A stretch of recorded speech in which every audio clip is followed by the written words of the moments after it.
In this video, ang pag-uusapan naman natin ay yung pag-create ng website. So dito matututunan mo papaano gumawa ng, ganitong website 'no, or puwedeng parang ganitong website or parang ganyan 'no. So and marami pang iba-ibang klase ng website na pag-uusapan natin dito sa section ng ating academy. So basically, pag-uusapan din natin dito ano yung papaano mo i-structure na maayos yung website mo, ano yung mga important parts na dapat nandiyan, and also, meron kaming ibibigay din sa'yo na cheat sheet na magiging content ng website mo 'no, para mas maging engaging and mas maging powerful yung ike-create mo na website. So dito sa section na 'to, ito yung mga pag-uusapan natin. Una ay yung pag-pick ng template and papaano ka makapagsimula. So dito very important yung pinaka-template na gagamitin mo kasi ito yung magiging look and feel ng website 'no. So 'yan, marami tayong mga pagpipilian diyan na puwedeng pang business, pang consulting, membership, personal, real estate, okey. So, ibig sabihin hindi mo na kailangang mag-create from scratch. And then pangalawa ay, pag-usapan natin papaano yung makapag-build ka ng magandang homepage. Okey, so para mas madali mong, ma-capture yung attention ng audience mo. Okey, so para mas magtatagal sila dun sa, website na ginawa mo.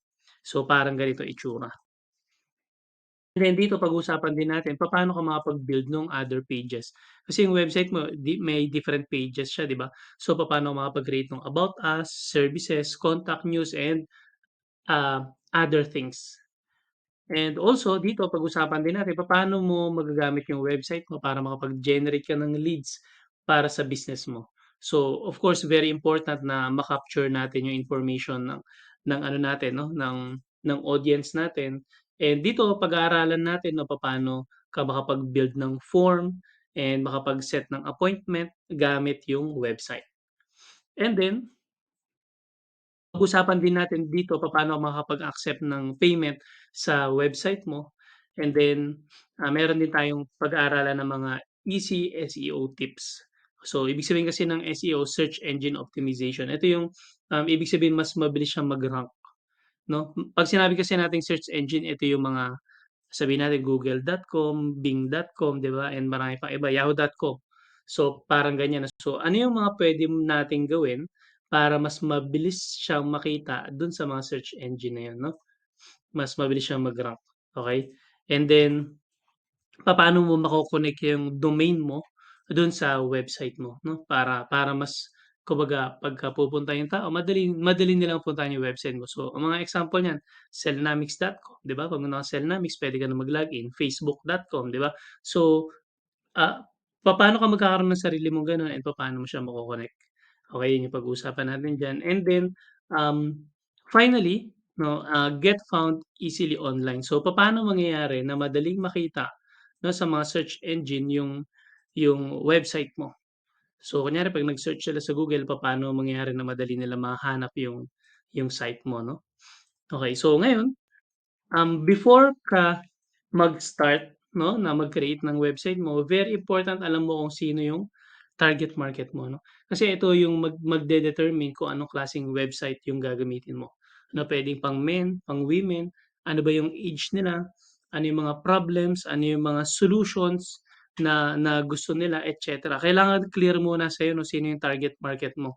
Kasi, dun magbe-base yung pinakamalaking ano na, pinakamalaking portion nung website mo. Kapag nalilito ka kung sino target market mo, malilito din yung mga taong bi-visit sa website mo kung para ba sa kanila yun o hindi. Okey, kaya very important, alam mo kung sino yung target market mo. And then of course, dito alam mo din 'no, kung alam mo na yung target market mo, very important din alam mo kung ano yung goal mo dun sa website mo. So, we do not create website for the sake of creating website 'no. We build website for a specific purpose. So dito 'no, puwedeng isa lang yung purpose niya, puwedeng makapag-generate ng leads, makapagbenta ng product, or ma-inform mo sila about dun sa company. Puwedeng isa, puwedeng dalawa, or puwedeng magkakasama siya. Pero very important para sa'yo, alam mo kung ano yung goal ng website mo. Now, isa sa common goal 'no, pagdating sa website ay yung makapag-generate sila ng leads 'no. Ibig sabihin ma-capture nila yung contact information ng audience, okey, para ma-follow up sila.